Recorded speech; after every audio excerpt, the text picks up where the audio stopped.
बुद्धि ज्ञान योग में व्यवस्थित है। ज्ञान योग की दृढ़ स्थिति, अच्छी तरह से ज्ञान की बातें जमी रही हृदय में। ज्ञान की बात क्या है? ज्ञान का खास श्लोक स्वामी जी बार बार कहते थे।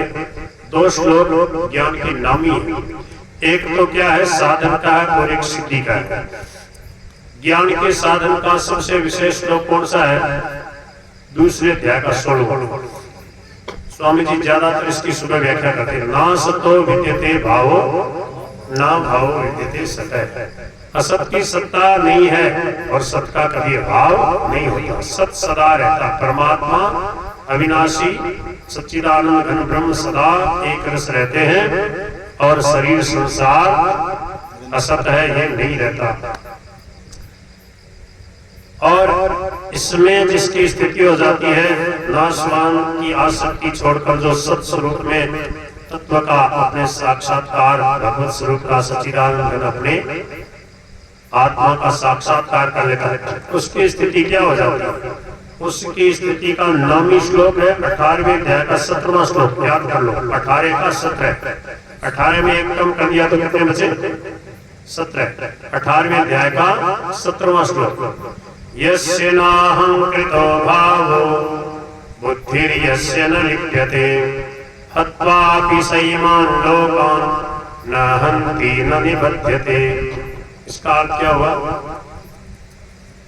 यस्य अहं कृतः भावना, जिसके अंदर मैं करता हूं ऐसा कर्तापन का अभिमान नहीं है, जिसकी बुद्धि में लेप नहीं है, अर्थात जो किसी कर्म का अपने को कर्ता न मानने के कारण जो भोक्तापन के भाव से बंधता नहीं, जिसकी बुद्धि में लेप नहीं, अर्थात मोह ममता आसक्ति कहीं भी जिसकी नहीं है। लेप क्या है? मल क्या है? ममता मल।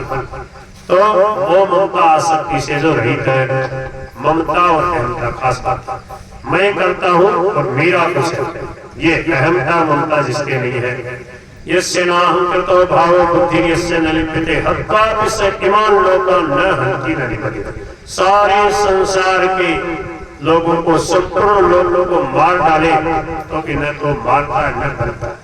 अर्थात कर्तापन से रहित होने के कारण, अभिमान न होने के कारण से उसके कर्म अकर्म हो जाते हैं और उसको किसी कर्म का कोई फल नहीं मिलता। इतनों लाखों को अर्जुन ने मार डाला, लाखों लोगों के गले काट दिए, क्या पाप लगा अर्जुन को? क्यों नहीं लगा?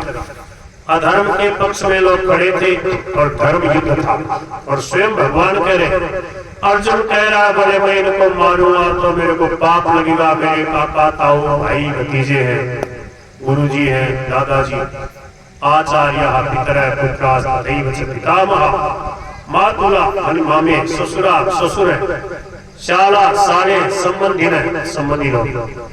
तो बोले इनको मारना नहीं चाहता, मेरे को पृथ्वी का क्या त्रिलोकी का राज नहीं चाहिए। भगवान बोले जब तू युद्ध नहीं करेगा तो तेरे को पाप लगेगा। क्या बोले? बोले जब तू इनको युद्ध में मरता मरता तो युद्ध करता करता मर जाएगा तो तेरे को कुछ लोग प्राप्त होंगे। हतो वा प्राप्स्यसि स्वर्गम जित्वा वा भोक्ष्यसि महीम्।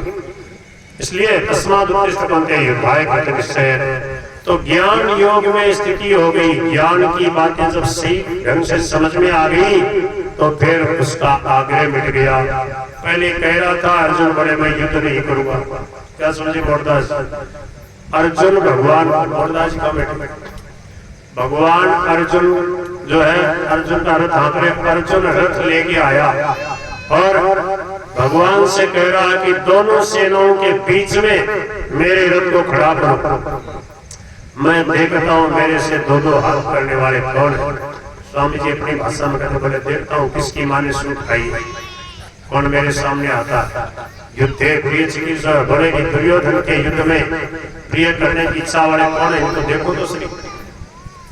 और जो भगवान ने ऐसी जगह ले जाके रथ खड़ा करा भीष्म और द्रोणाचार्य के सामने, और फिर भगवान उत्साह हो दिया, बोले ले देख भीष्म द्रोण प्रमुखतः सर्वेषां समहीक्षिताम् वाच पार्थ पश्यैतान्। ये पार्थ देख इनको, इन कुरुवंशियों को देख, हाँ, तो कुरु रूपस्य का, कुरुवंश तो बड़े मैं भी कुरु श्रेष्ठ हूँ, मेरे को कुरु सर सब है, कुरु श्रेष्ठ कह रहे भगवान, बोले कुरुवंशी तो हम सभी हैं। इसका मतलब हमारे कुल खानदान को मारने के लिए मैं तैयार हूँ। बड़े ना, अब रणभूमि के बीच में उपजो कुटुंब, ये तो सब हमारे लोग। बस भगवान यही चाह रहे थे कि इसके ये मोह जागृत हो जाए, कर्तव्य विमूढ़ हो जाए और ये कुछ बात पूछे ज्ञान की, भक्ति की, कल्याण की, और फिर मेरे को मौका मिल जाए आगे कलयुग के लोगों के कल्याण करने के लिए गीता प्रकट करने का। तो स्वामी जी महाराज कहते थे बोले भगवान ही लाद दे लदवाए दे लादन वालों साथ। तो भगवान ने लीला करी, भगवान ने प्रेरणा करी, पूरे प्रेरक रघुवंश विभूषण अर्जुन के हृदय में प्रेरणा करने वाले भगवान ने इसके मोह जागृत हो और फिर पूछे मैं गीता का ज्ञान दूं। तो देखो भगवान ने अपनी तरफ से